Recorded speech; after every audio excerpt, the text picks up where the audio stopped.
All right, today we're jumping into a brand new book that is making some serious waves. It takes a fresh look at the most infamous stock market crash in history, exploring not just how it happened, but what it really means for all of us today. So let's just dive right in, shall we? Because the book kicks off with this really powerful idea, a parallel between then and now. I mean, it's a great question, right? Think about it. We see markets hitting these unbelievable highs, but at the same time, there's all this political tension, there's a certain feeling of uncertainty in the air that just feels, well, familiar. And this book taps directly into that feeling. And this line, right from the book's description, just hits the nail on the head. It makes this incredible claim that if we really want to understand our own kind of volatile times, we might need to look back almost a century.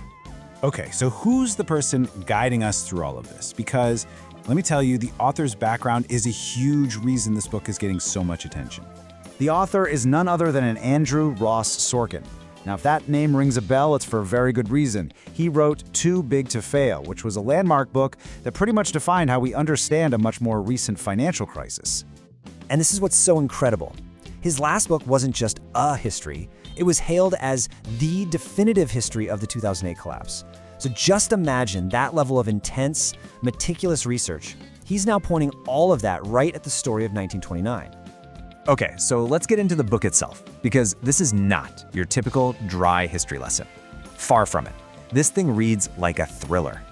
And boom, right out of the gate, you can see the kind of impact it's having. Hitting #1 on the New York Times bestseller list, I mean, that tells you this is more than just a book for history buffs. This is a major cultural event that people are really talking about. And listen to this quote from the Wall Street Journal, because it's key. See that word? Narrative. They're not just saying it's good history, they're saying it's a story, a gripping account that you just can't put down. And that's the whole point, right? At its heart, the book argues that the crash wasn't just about stock prices and financials. It was about human nature, ambition, fear, and this collective, crazy belief that the good times would just go on forever.